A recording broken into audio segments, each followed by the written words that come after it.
हरे कृष्णा हरे कृष्णा कृष्णा कृष्णा हरे हरे, हरे रामा राम राम हरे हरे। भागवत की कथा कर रहे हैं। ये कथा 34 नंबर की, आज 34वां दिन हुआ भागवतम का। 30 मिनट का प्रवचन है। सुदामा जी की कथा। कृष्ण जी के मित्र थे सुदामा। श्रीदामा नाम था इनका। इनको लोग सुदामा कहते थे। बहुत गरीब थे, पैसे नहीं थे, भगवान पर बहुत विश्वास करते थे और भिक्षाटन से अपना काम चलाते थे। तो खाने की भी दिक्कत हो जाती थी। तो इनकी पत्नी भी इन्हीं की तरह थी, बहुत संतोषी, दुबली पतली और हमेशा मैले कुचैले कपड़ा पहनती थी। और खाने का अभाव था, इसलिए उसी ढंग से रहती थी, भिक्षाटन करके लाते थे, उसी से काम चलता था। और कुछ दिनों से इधर उन लोगों को थोड़ा दिक्कत हो गया था खाने पीने का, तो बहुत कमजोर हो गई थी। तो जाकर बोली सुदामा जी को कि आपके मित्र हैं, वो इतने बड़े राजा हैं, इतने प्रतापी और बड़े राजा हैं, और भक्त वांछा कल्पतरु हैं, भक्त की सुनते हैं। तो आप कम से कम एक बार जाकर उनसे मिलते तो हम लोगों का दुख कुछ घटता तो सही। और करुणा के सागर हैं, तो वो ऐसे भी करुणा करते हैं, लेकिन आप तो याद ही भुला दिए हम। तो इसलिए हमारी राय है कि आप जाइए, एक बार उनसे मिल आइए। तो सुदामा जी भी सोचे कि चलो, अब मांगना चांगना और विषय सुख तो अलग बात है, वो नहीं भी मिले तो कुछ नहीं, लेकिन कम से कम कृष्ण दर्शन तो हो जाएगा। बोले ठीक है, अगर कुछ है उनके देने के लिए खाने पीने तो दो। तो घर में तो कुछ था नहीं, तो चली गई अड़ोस पड़ोस से एक एक मुट्ठी चूरा दिया, तो थोड़ा चूरा हो गया, तो वही पोटली में बांध के इनको दे दी। और सुदामा जी उस चूरा को लेके मुट्ठी बांध के चल दी। तो चलते चलते तो इनको पहुंचना बहुत मुश्किल था, लेकिन भगवान की कृपा हुई, इनको इनको पता भी नहीं चला और ये द्वारका पहुंच गए। वहां देखे कि अरे बाद सब सोने का महल है, और इतना महल है, लाखों की संख्या, 9 लाख महल था वहां। तो उसी में इनको लगा कि तो यही बैकुंठ है, यही स्वर्ग है। और बड़े बड़े रक्षक वहां नियुक्त थे, उन लोगों से ही पूछते गए और कृष्ण के महल की ओर चल दिए। एक बहुत बड़ी अट्टालिका थी, बड़े बड़े वृक्ष थे, तालाब, उसमें हंस कल्लोल कर रहे थे, पूरे मछली पक्षी वहां चहचहा रहे थे। ये धीरे धीरे चलते हुए उसमें घुस गए, और घुसे तो वो रुक्मिणी जी का महल था। और रुक्मिणी जी और भगवान कृष्ण अपने पलंग पर बैठे थे। कृष्ण की नजर पड़ गई उन पर, तो देखिए क्या रहे, कृष्ण जी दौड़े आए और इनको पूरा अपने गले लगाए और सीधा अपने महल में ले, महल मतलब अपने रूम में ले, जहां ये रहते थे, उसी जहां किसी का मतलब आना जाना नहीं था, वहां इनको ले गए, अपने ही पलंग पर बैठाए, अपने बिस्तर पर, और तुरंत जल मंगाए, इनका पैर धोए, पैर धो के अपने भी माथा पर छीटे और वहां जो लोग थे उनके माथा पर छीटे। और रुक्मिणी जी क्या की कि तुरंत पंखा झेलने लगी सुदामा जी को। अब ये घोतक है, ये स्त्री पतिव्रता पत्नी जो है उसके बारे में बता रही है कि पत्नी को कैसा होना चाहिए। एक कथा है छोटी सी, बहुत संक्षिप्त सुनाता हूं कि कोई मुनि संत थे अपने यहाँ, तो उसको लोग बोला कि आपकी पत्नी कैसी है, तो वो कुछ नहीं बोले, घर ले आए। दिन के 10-11 बजे लाए, बोले कि लालटेन जला के लाओ, तो वो लालटेन जला के ला के रख दी, चली गई। तो वो आदमी उनको दंडवत प्रणाम किया, चला गया। मतलब पत्नी का मतलब है पति का आज्ञाकारी, पति की सेवा, जिसमें पति प्रसन्न रहे। तो रुक्मिणी तो लक्ष्मी के स्वरूप थे, लक्ष्मी साक्षात थी। वो पूछी नहीं कि भाई अब क्या कर रहे हैं, कौन आदमी आ गया, पर वो सीधे जब पति हमारे सेवा कर रहे हैं तो वो भी पंखा झेलने लगी, और बाकी जो जो कहते खूब अच्छा से पूरा परोस के तरह तरह का खाना उनको खिलाई, दोनों आदमी बैठ के, और हालचाल पूछी। भगवान पैर दबाने लगे उनका। तो एक बार भी नहीं पूछे कि कौन है क्या है। भगवान जिसे इतना प्रेम करते हैं, निश्चित रूप से कोई उस तरह का आदमी होगा। तो पत्नी को इसी तरह होना चाहिए कि पति जो चाहे उसमें उसका सहयोग करना। तो रुक्मिणी जी बहुत सेवा की उनकी। उसके बाद वो लोग अपना स्कूल की बात, जो आचार्य गुरुकुल गए थे वहां की चर्चा करने लगे, आप कैसे हैं। फिर कृष्ण जी पूछे कि भाई आप तो विषय सुख से दूर हैं, विषयी लोगों से आपका संगत नहीं है, और धन दौलत आपको कभी चाहिए नहीं था, तो आप शादी किए कि नहीं। तो मोड़ी डोला दिए कि हाँ शादी तो किए हैं। तो शादी जब किए हैं तब तो भाभी मेरे लिए जरूर कुछ दी होगी। तो इस सच्चा गए, कुछ भी नहीं बोल पाए। तो वो अपने इनका कपड़ा टटोलने लगे, मोटरी। मोटरी खोले तो उसमें चूरा था, एक मुट्ठी अपने मुंह में रखे, फिर दूसरा मुट्ठी उठाया। तो रुक्मिणी जी इनका हाथ पकड़ ली कि एक मुट्ठी आप खाए तो इधर पूरा तीनों लोग तृप्त हो गया, और दूसरा मुट्ठी हम लोगों के लिए रहने दीजिए, आप नहीं खाइए। तो यही है कि भगवान राजसूय यज्ञ में थे, युधिष्ठिर के राजसूय यज्ञ में। तो इनका अंगुली कट गया, उससे खून निकलने लगा। तो द्रौपदी क्या की कि अपना साड़ी फाड़ के उनका पट्टी बांध दी। तो पट्टी बंधा गया, इनका खून निकलना रुक गया। तो उस साड़ी के बदले कितना लाख कितना करोड़ साड़ी दिए, इसका कोई अनगिनत हो गया, कोई गिनती नहीं है। तो भगवान का लेन देन यही है कि एक मुट्ठी चूरा खाए तो रुक्मिणी रोक देगी नहीं, एक दाना चूरा का तो माने अंत नहीं है, कोई ले नहीं पाएगा उसका बदला। साग का टुकड़ी खाए। द्रौपदी जब वनवास में थी तो पहुंच गया कि भूख लगी है कुछ खिलाओ, तो वो थाली दिखा दी, कुछ नहीं है, पूरा बर्तन दिखा दी। बर्तन में एक टुकड़ा लगा हुआ था साग का, वही मुंह में रखे और उससे 10,000 ऋषि मुनि को तृप्त कर दिए।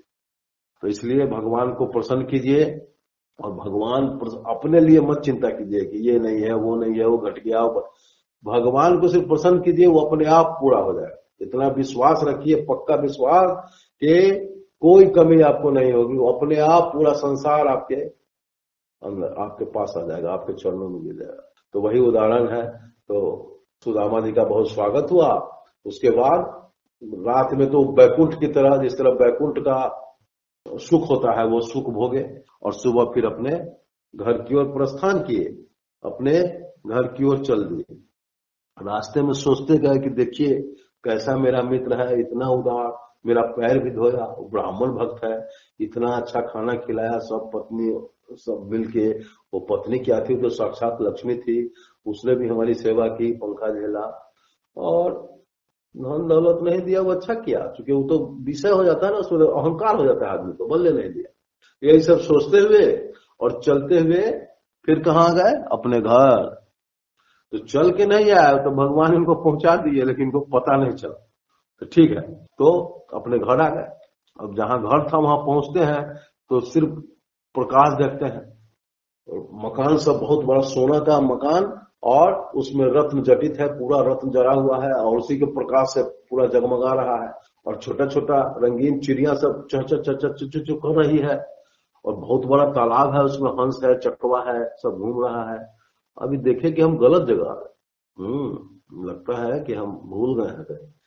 तो फिर लौटना चाह रहे थे, तो उसी समय में बहुत सारी स्त्री आ गई, गीत उत गाते हुए।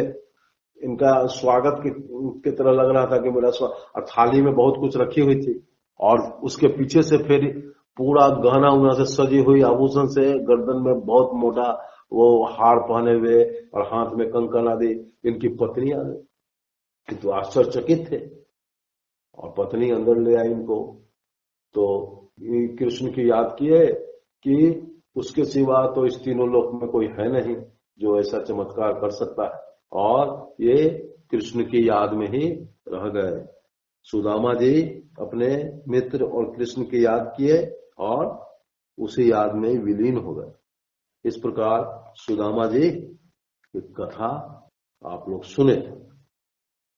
हरे कृष्णा कृष्णा कृष्णा हरे हरे, हरे राम राम राम हरे हरे। ये भजन बीच में होना चाहिए, आप लोग करेंगे खुद। भगवान श्री कृष्ण बलराम से गोप गोपियों की भेंट होती है।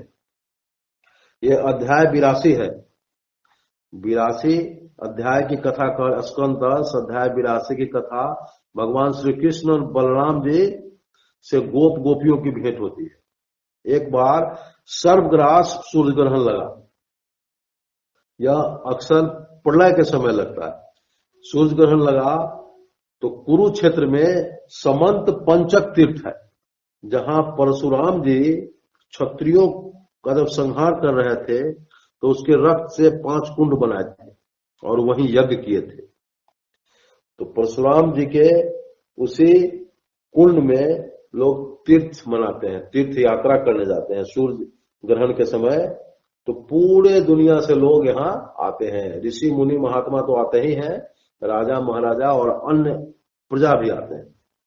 तो वहीं सब लोग, सारे यदुवंशी लोग चले, उग्रसेन, वासुदेव, अक्रूर, प्रद्युम्न, शाम, सब लोग यदुवंशी सब लोग उस तीर्थ में आ गए। कैसे आए? हाथी, घोड़ा, रथ पूरा सजा हुआ, उस पर सज धज कर बजंती माला, कुंडल, मुकुट सब पहने सारे लोग वहां पहुंच गए। लेकिन वहां तो सब लोगों को आना था, इनके शत्रु पक्ष के लोग भी आए, इनके शत्रु पक्ष के भी लोग आए और सारी रानियां भी उनके साथ आई। तो सब एक दूसरे से गले मिलने लगे। जो जिसका जान पहचान था, जिसका पहले से संबंध था, वो एक दूसरे से गले मिलने लगे, हालचाल पूछने लगे, बातचीत करने लगे। स्त्रियां एक दूसरे से लिपट लिपट कर रोने लगी। इस प्रकार इस तीर्थ में सब लोगों का मिलन होने लगा। नंद बाबा जब आए पूरे ब्रजवासी को लेकर, पूरे परिवार को लेकर, तो उनको पता लगा कि वासुदेव श्री कृष्ण भी आए हैं। तो नंद बाबा क्या किए कि सारे गोप को लेके, सब लोगों को लेके, जहां कृष्ण बलराम ठहरे हुए थे वहीं पर अपना आसन जमाए, वहीं ठहर गए। वहीं पर सब तंबू तैयार करने लगे और नंद बाबा वासुदेव जी से मिले और दोनों गले मिलने लगे, गले मिले और आपस में तरह तरह की बातें करने लगे। फिर कुंती से मिले। कुंती मिली, बोली कि विपत्ति के समय में आप लोग हमको छोड़ दिए, कभी याद भी नहीं किए। रोने लगी। वासुदेव जी कहे कि कंस के अत्याचार से हम इतने पीड़ित थे कि हम निकल ही नहीं सकते थे, हम क्या करते, इसलिए नहीं आया। इस प्रकार दर्शन, मिलन, वार्तालाप से सभी को बहुत आनंद मिला। सब आनंदित रहने लगे, आंसू की झड़ी लग गई। जो मिलते वर्षों पर तो रोते। गोपियों को पता लगा कि कृष्ण बलराम भी आए हैं। गोपियां आनंद में आ गई, आनंद मनाने लगी कि चलो आज तो कृष्ण से भेंट हो जाएगा। मेरे जीवन सर्वस्व कृष्ण ही थे। जब वो गौ चरा के लौटते थे तो हम लोग उनका इंतजार करते रहते थे, उनके धूल धूसरित बाल को देखने के लिए, उनके कुंडल को देखने के लिए। सब बनावटी था, कनैल का फूल रहता था और तरह तरह के वृक्ष के पत्ते और अपना वेश बदले रहते थे। लेकिन उस समय जब हमारा पलक झपकता था, पलक जब नीचे गिरता था, तो हम लोग उस विधाता को कोसने लगते थे कि हमको रोक क्यों दिया, मतलब पलक एक पल के लिए देखने में बाधा क्यों दिया। वही श्री कृष्ण आज हमसे मिलेंगे, आज हमसे मिलने आएंगे। उनकी मिलन की लालसा का अनुमान मुश्किल हो गया। वे मन ही मन कृष्ण के पास पहुंच गई और उनका आलिंगन करने लगे। वे समाधि के महाभाव में चली गई, कृष्णमय हो गई। कृष्ण जी एकांत में उनके पास चले आए। कृष्ण जी उस भीड़ से अलग होकर गोपियों के पास चले आए, उनको हृदय से लगाया, कुशल मंगल पूछा, हंसते हुए बोले, तुम्हारी जैसी प्रेयसियों को छोड़कर हम कहां लग गए, हम दुश्मन के लड़ाई झगड़ा में लग गए। इतने न दुश्मन है कि उससे हमको एक पल भी फुर्सत नहीं मिला। लेकिन उसके बावजूद एक एक पल हम तुम लोगों को याद रखे, कभी भूले ही नहीं। तुम लोग हमारा स्मरण करती हो तो ऐसा मत समझना कि हम अकृतज्ञ हैं। हम भी तुमको उतना ही प्रेम करते हैं जितना तुम लोग हमको करते हो। निस्संदेह भगवान ही मनुष्य के संजोग और वियोग का कारण है। जिस तरह आंधी चली, हवा जोर की चली, तो क्या होता है, तिनका जहां है वहां से उड़कर बहुत दूर चला जाता है। तो तिनका का मिलना और बिछुड़ना तिनका पर निर्भर नहीं करता है, वो भगवान पर है। वो भगवान जैसा चाहेंगे वैसा ही होगा। तो उसको मिला दिए, अब फिर थोड़ा सा हवा बहा, उड़ गया, फिर कभी नहीं मिलेगा। उसी तरह हम लोग जो मिल के बिछुड़े हैं, वो मेरे कारण नहीं, वो विधाता के कारण, उनकी यही इच्छा थी कि अब हम लोग बिछुड़ जाएं, तिनका की तरह हम लोग अलग हो गए। लेकिन बड़े संजोग की बात है कि तुम लोगों को मेरा वह प्रेम प्राप्त हो चुका है जो मेरी ही प्राप्ति कराने वाला है।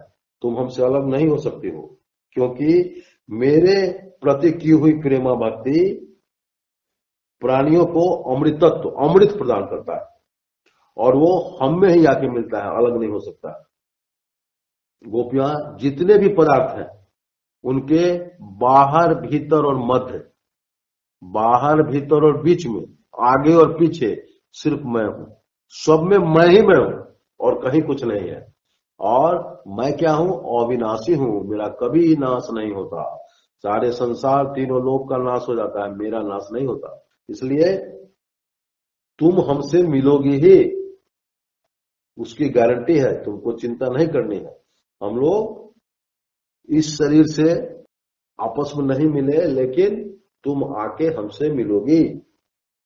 इस प्रकार भगवान गोपियों को अध्यात्म ज्ञान की शिक्षा दिए, और इसी उपदेश को बार बार स्मरण करके, बार बार सोच के गोपियों का जीव कोश, लिंग शरीर समाप्त हो गया और वो कृष्ण से एक हो गई। यही उनके मिलन का लक्ष्य भी था कि हम कृष्ण को प्राप्त करें, और वो लोग कृष्ण को प्राप्त हुई। भगवान को ही सर्वदा के लिए वो प्राप्त हो गई आत्मा रूप से, शरीर अभी है। उन्होंने कहा, गोपियां बोली, हे कमलनाभ, अगाध बोध संपन्न बड़े बड़े योगेश्वर, अपने हृदय कमल में आपके चरण कमलों का चिंतन करते हैं। जो लोग संसार के कुएं में गिरे हुए हैं, उससे निकलने के लिए आपके चरण कमल एकमात्र अवलंबन है, एकमात्र नौका आपके चरण कमल ही। प्रभु, आप ऐसी कृपा कीजिए कि आपका यह चरण कमल घर गृहस्थी के काम में लगे रहने पर भी सदा सर्वदा हमारे हृदय में विराजमान रहे, हम एक क्षण के लिए भी उसे न भूले। इस प्रकार गोपियों की भेंट कृष्ण से हुई और गोपियां तृप्त होकर यहां से चली गई। अब भगवान जो शिक्षा देते हैं, वो शिक्षा भगवान दे रहे हैं, और जो उस शिक्षा का फल है वो भी खुद भगवान ही। तो गोपियों को जो शिक्षा दी है, या गोपी का जो योगक्षेम है, वो उसके बाद फिर वो किसको प्राप्त करेगी, वही शिक्षा देने वाले को। अब धर्मराज युधिष्ठिर और उनके संबंधी सबका कुशल मंगल पूछ के, कृष्ण का जो दर्शन था उससे पांडवों का अमंगल नष्ट हो गया। वे बहुत आनंदित हो गए और उनको कहने लगे कि आपकी लीला कथा जिसको मिल जाती है, आपके लीला कथा के श्रवण से ही सब कुछ प्राप्त हो जाता है। इसलिए हम लोगों को सब प्राप्त हो चुका है, हम लोग आनंद में हैं और आपके चरणों में नमस्कार करते हैं।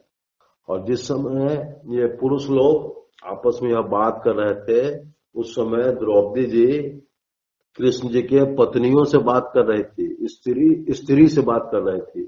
सब लोग आपस में बात करने लगे। तो द्रौपदी जी पूछती हैं, हे रुक्मिणी, हे भद्रे, जाम्बती, सत्य, आठों पटरानी और जितनी भी अन्य रानियां हैं, हमको एक बात बताओ कि एक ही कृष्ण है और तुम लोगों से इतनी की संख्या में कैसे पानी ग्रहण किए। तो रुक्मिणी जी बोली कि द्रौपदी जी, जरासंध और मेरे भाई रुक्मी और उनके साथ बहुत सारे शक्तिशाली राजा चाहते थे कि मेरी शादी शिशुपाल से हो जाए, लेकिन मैं चाहती थी श्री कृष्ण को, बचपन से उन्हीं को सुनी थी और उनको अपना पति मान चुकी थी, इसलिए मैं श्री कृष्ण से शादी करना चाहती थी, अन्य किसी से नहीं। तो हमने एक ब्राह्मण, विश्वासी ब्राह्मण हमारे थे, उनको पत्र देके भेजा और कृष्ण तुरंत उस पत्र को पढ़ के आ गए और शादी के दिन ही एक दिन पहले दुर्गा मंदिर से हमको उठा ले गए। और हम आज उनकी पत्नी है, हम चाहते हैं कि भगवान के चरण कमल जन्म जन्म में मुझे आराधना करने के लिए प्राप्त हो और मैं उन्हीं की सेवा में लगी रहूं, मुझे और संसार का कुछ नहीं चाहिए। सत्यभामा बोली कि मेरे पिताजी भाई प्रसेन की मृत्यु का कलंक भगवान पर लगा दिए और भगवान उस कलंक को छुड़ाने के लिए उस श्यामंतक मणि लाकर मेरे पिता को दे दिए। मेरे पिताजी उससे बहुत लज्जित हुए और वो भगवान कृष्ण को प्रसन्न करने के लिए, यद्यपि मेरे विवाह का वाग्दान माने जवान दूसरे को दे चुके थे शादी करने का, लेकिन वो कृष्ण को प्रसन्न करने के लिए श्यामंतक मणि के साथ हमको कृष्ण को सुपुर्द कर दिए और आज मैं उनके चरणों में समर्पित हूं, मुझे और कुछ नहीं चाहिए। जामवती ने कहा, मेरे पिताजी जामवंत 27 दिन तक भगवान से लड़ाई किए, लड़ते रहे, किसी की हार जीत नहीं हुई। 28वें दिन उनको पता लगा कि यह तो मेरे आराध्य श्री राम जी हैं जो रूप बदल के कृष्ण बनकर आए हैं, और उनके पैरों में गिर गए और श्यामंतक मणि के साथ मुझे भगवान को समर्पित कर दिया। इस प्रकार हम भगवान के शरण में आ गए और मैं जन्म जन्म तक इन्हीं की दासी हूं, इन्हीं की रहूंगी, मुझे संसार से कुछ नहीं चाहिए। कालिंदी बोली, जब भगवान को मालूम हुआ कि हम उनके दर्शन के बिना नहीं रह सकते, उनका दर्शन तपस्या कर रही हूं कि उन्हीं का दर्शन करूंगी, तो भगवान जमुना तट पे अर्जुन को भेजकर हमको बुलवाए, अपने साथ रखे और हमसे पानी ग्रहण किए। इस प्रकार मैं उनके घौर बुहारने वाली दासी हूं। मित्रविंदा, मुझे स्वयंवर से उठा के ले, विरोध करने पर जितने भी राजा लोग विरोधी थे उस सब को युद्ध में हराकर हमको ले गए और मैं उनके पांव पखाड़ने वाला दासी हूं। सत्या, मेरे पिता ने, सत्या बोली कि मेरे पिता ने 7 दुर्दांत बैल रखे थे, बड़े बड़े सिंह वाले, बहुत ताकतवर, और उस बैल को जो नाथेगा उससे मेरी शादी होगी, ऐसा उन्होंने संकल्प लिया था। कितने वीर राजा आए लेकिन सब घायल होकर पैर हाथ तोड़वा के चले गए, कोई नाथ नहीं सके। लेकिन जब भगवान कृष्ण आए तो 7 बैल को नाथ भी दिए और हमको लेके जब चलने लगे तो बहुत से राजाओं पर आक्रमण कर दिए हमको छीनने के लिए, लेकिन भगवान ने सबको नष्ट करके हमको अपने घर ले आए। और मैं चाहती हूं कि उनकी सेवा का अवसर जीवन भर मिलता रहे। भद्रा, भगवान मेरे मामा के पुत्र हैं, मेरा मन इन्हीं के चरणों में अनुरक्त हो गया और मेरे पिता ने सुपुर्द कर दिया कि तुम्हारी भक्त है, इसको ले जाओ। मैं हर जन्म में इन्हीं की चरण स्पर्श करना चाहती हूँ, मुझे धरती पर तीनों लोक में और कुछ नहीं चाहिए। लक्ष्मणा, लक्ष्मणा बोली, देवर्षि नारद से भगवान की चर्चा सुन सुन के भगवान के चरणों में मैं आसक्त हो गई। मेरे पिता मुझ में आसक्त थे, इसलिए क्या किए, मत्स्य भेद, मछली का स्वयंवर रचे, जो इसको भेदेगा उससे हम लड़के की शादी करेंगे। किसी राजा ने ऐसा नहीं किया, लेकिन कृष्ण भगवान उस मछली को तीर मारे, उसको लगा और हम अपने रत्नों की माला भगवान के गले में डाल दी।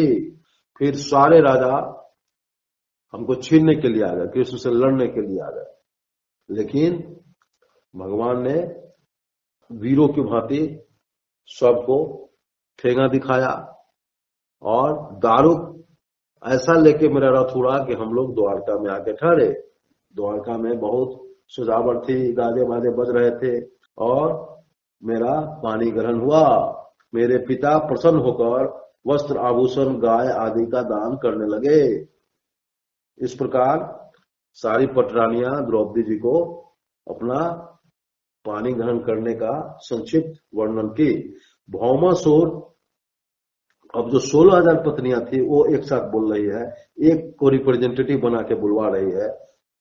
भौमासुर ने दिग्विजय के समय 20,000 राजा को जीतकर और सारी राजकुमारी हम लोगों को बंदी बना लिया था। भगवान ने भौमासुर को मारकर हम लोगों को छुड़ाकर सबसे एक साथ पानी ग्रहण किया। हम सब उनकी दासी हैं, हमें कुछ नहीं चाहिए। उदार शिरोमणि भगवान के जिन चरण कमलों का स्पर्श उनके गौ चराते समय गोप गोपियां घास लताएं चाहती थी, उन्हीं की हमें भी चाह है। मैं भी उनके चरण स्पर्श की ही चाह रखती हूं। इस प्रकार ये भागवत 34 आज इसका विराम होता है और कल की कथा होगी, पूर्णाहुति होना चाहिए कल।